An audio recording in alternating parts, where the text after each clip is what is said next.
Hello friends, வணக்கம். Welcome to Eva சமையல். இன்றைக்கி நம்ம சேனலில் கரப்பாம்பூச்சி பள்ளிலாம் நம்ம வீட்டு பக்கம் வராமல் இருக்கிறதுக்கு ஒரு சூப்பரான அருமையான டிப்ஸ் தாங்க பார்க்க போகிறோம். வீடியோவை ஸ்கிப் பண்ணாமல் பாருங்கள். நம்ம சேனலை நீங்கள் இப்போ தான் ஃபஸ்ட் டைம் பார்க்குறீங்கன்னா சப்ஸ்கிரைப் பண்ணலைன்னா சப்ஸ்கிரைப் பண்ணிக்கோங்க. பக்கத்தில் இருக்க நோட்டிஃபிகேஷன் பெல் ஐக்கானை கிளிக் பண்ணிக்கோங்க. ஒரு பவுல் எடுத்துக்கோங்க. இதில் பாதி எலுமிச்சையோட சாறு சேர்த்துக்கலாம். எலுமிச்சை சாருக்கு பதிலாக நீங்கள் வினிகர் கூட சேர்த்துக்கலாம். இப்போ இதில் இருக்கிற அந்த விதை எல்லாத்தையுமே நம்ம எடுத்துடலாம். நமக்கு எலுமிச்சை சாறு மட்டும்தான் தேவைப்படும். இப்போ அடுத்ததாக இதில் நம்ம டெட்டால் சேர்க்க போகிறோம். டெட்டால் நல்ல ஒரு கிருமி நாசினி. கரப்பாம்பூச்சி பள்ளிக்கெல்லாம் இதோட வாடை சுத்தமாக பிடிக்காது. இதில் நம்ம ஒரு மூடி சேர்த்துக்கலாம். இது பெரிய டெட்டால் பாட்டில்னால நான் பெரிய மூடியாக இருக்கிறனால ஒரு மூடி சேர்த்துருக்கேன். உங்கள் வீட்டில் சின்ன டெட்டால் பாட்டிலாக இருந்துச்சுன்னா நீங்கள் 1.5 மூடி அளவுக்கு டெட்டால் சேர்த்துக்கோங்க. இப்போ அடுத்ததாக இதில் ஃப்ளோர் கிளீனர் சேர்க்க போகிறோம். நீங்கள் உங்கள் வீட்டில் வீடு துடைக்கிறதுக்கு என்ன லிக்விட் யூஸ் பண்ணுவீங்களோ அது சேர்த்துக்கலாம். இதில் ஒரு மூடி எடுத்து சேர்த்துக்கலாம். இது நல்ல வாசனையாக இருக்கும். அதே நேரத்தில் கரப்பாம்பூச்சி பள்ளிக்கும் இதோட வாடை பிடிக்காது. இப்போ அடுத்ததாக இதில் 1/2 டீஸ்பூன் அளவுக்கு பேக்கிங் சோடா சேர்த்துக்கலாம். ஆப்ப சோடா இருக்கு இல்லையா, அதுதான் சேர்த்துருக்கேன். இந்த பேக்கிங் சோடா பள்ளி கரப்பாம்பூச்சிக்கெலாம் சுத்தமாக ஆகாது. இப்போ இது கூடவே ஒரு 1/4 கப் அளவுக்கு தண்ணி சேர்த்துக்கலாம். தண்ணி அதிகமாக சேர்த்துறாதீங்க. தண்ணி அதிகமாக சேர்த்தோம் அப்படின்னா அந்தளவுக்கு எஃபெக்டிவாக இருக்காது. ஸோ 1/4 கப் அல்லது 1/4 கப்புக்கு கம்மியாகவே சேர்த்துக்கோங்க. சேர்த்துட்டு இதை ஒரு ஸ்பூனை வச்சு நல்லா மிக்ஸ் பண்ணி விட்டுறலாம். அவ்வளோதாங்க, பள்ளி கரப்பாம்பூச்சியை நம்ம வீட்டிலேருந்து துரத்துறதுக்கு அருமையான ரெமெடி ரெடி ஆயிடுச்சு.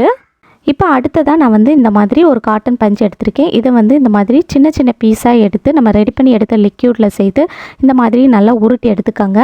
உங்கள் வீட்டில் இந்த மாதிரி காட்டன் பஞ்சு இல்லை அப்படின்னா ஏதாவது ஒரு காட்டன் துணியை சின்ன சின்ன பீஸாக கட் பண்ணி எடுத்து இந்த மாதிரி நீங்கள் ரெடி பண்ணிக்கலாம். அல்லது நீங்கள் டிஷ்யூ பேப்பர் இருந்துச்சுன்னா டிஷ்யூ பேப்பரில் கூட சின்ன சின்ன பீஸாக நம்ம கட் பண்ணி எடுத்து இது போல் நம்ம ரெடி பண்ணி எடுத்துக்கலாம். இந்த மாதிரி நான் ஒரு 6 உருண்டை ரெடி பண்ணி எடுக்க போகிறேன். இப்போ அடுத்ததாக நம்ம வீட்டில் பள்ளி கரப்பாம்பூச்சிலாம் எங்கெல்லாம் வருமோ அங்கெல்லாம் இந்த மாதிரி ஒரு பால்ஸாக எடுத்து போட்டு விட்டுருங்க. வீட்டில் இருக்கக்கூடிய கிச்சன் செல்ஃபில் பள்ளி கரப்பாம்பூச்சிலாம் அதிகமாக வரும். அந்த மாதிரி அதிகமாக வருது அப்படின்னா நீங்கள் நம்ம ரெடி பண்ணி எடுத்த பால்ஸை இந்த மாதிரி கிச்சன் செல்ஃபில் போட்டு விடுங்க. இது போல் உங்கள் வீட்டில் கரப்பாம்பூச்சி பள்ளிலாம் எங்கெல்லாம் வருமோ அங்கெல்லாம் இது போல் நீங்கள் ஒவ்வொரு பால்ஸாக எடுத்து போட்டு விடுங்க. இதோட வாடைக்கே கரப்பாம்பூச்சி பள்ளி எதுவுமே வராதுங்க. இப்போ அடுத்ததாக நம்ம ரெடி பண்ணி எடுத்த லிக்யூடை இந்த மாதிரி ஒரு ஸ்ப்ரே பாட்டிலில் சேர்த்துக்கலாம். உங்கள் வீட்டில் இந்த மாதிரி ஸ்ப்ரே பாட்டில் இல்லை அப்படின்னா நம்ம கடைகளில் ஜூஸ் அல்லது வாட்டர் பாட்டிலாம் வாங்குவோம் இல்லையா, அதில் கூட நீங்கள் இந்த மாதிரி லிக்யூட் சேர்த்துட்டு அதோட மூடியில் ஒரு 4 அல்லது 5 ஓட்டை போட்டு எடுத்துக்கோங்க. அதுக்கப்புறமா நீங்கள் அது ஸ்ப்ரே பாட்டில் மாதிரி யூஸ் பண்ணிக்கலாம். நம்ம வீட்டில் இந்த மாதிரி கதவுக்கு பின்னாடியும் பள்ளி நிறைய நடமாடும். அது வராமல் இருக்கிறதுக்கு நம்ம ரெடி பண்ணி எடுத்த லிக்விடை இந்த மாதிரி நல்லா ஸ்ப்ரே பண்ணி விட்டுறலாம். இப்போ அடுத்ததாக பாத்ரூமில் எங்கள் வீட்டில் இந்த மாதிரி மேலே ஒரு ஹோல் இருக்குது. இந்த மாதிரி ஓட்டை இருந்துச்சு அப்படின்னா அது வழியாகவும் பள்ளி வரும். ஸோ அதுலேயும் நான் நல்லா ஸ்ப்ரே பண்ணி விட்டுறேன். இது போல் உங்கள் வீட்டில் எங்கெல்லாம் பள்ளி வருமோ அங்கெல்லாம் நல்லா ஸ்ப்ரே பண்ணி விடுங்க. இதோட வாடைக்கே பள்ளி கரப்பாம்பூச்சி எதுவுமே வராதுங்க.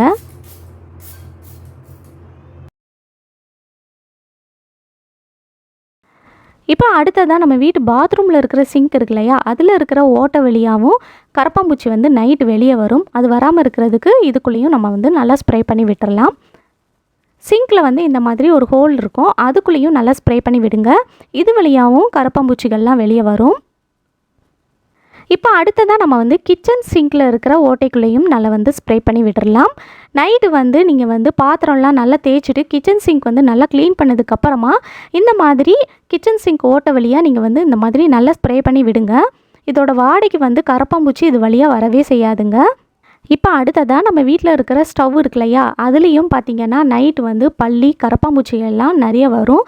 அது வராமல் இருக்கிறதுக்கு நம்ம நைட்டு தூங்குறதுக்கு முன்னாடி ஸ்டவ் நல்லா க்ளீன் பண்ணதுக்கப்புறமா இந்த மாதிரி நம்ம ரெடி பண்ணி எடுத்த லிக்யூடை நல்லா ஸ்ப்ரே பண்ணி விடுங்க.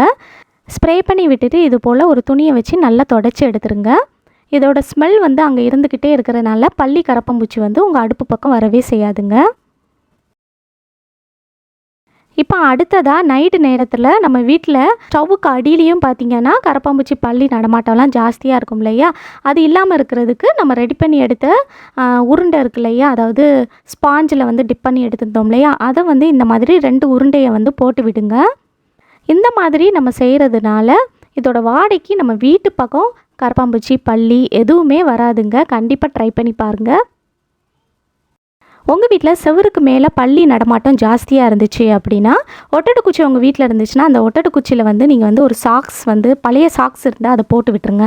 போட்டு விட்டுட்டு அதை வந்து நம்ம ரெடி பண்ணி எடுத்த லிக்யூடில் நல்லா முக்கி எடுத்து செவரு ஃபுல்லாக நல்லா வந்து நீங்கள் வந்து தேய்ச்சி விடலாம். ஒட்டடக்குச்சி இல்லை அப்படின்னா நீங்கள் மாப்பை கூட நீங்கள் அந்த மாதிரி யூஸ் பண்ணலாம். ட்ரை பண்ணி பாருங்கள்.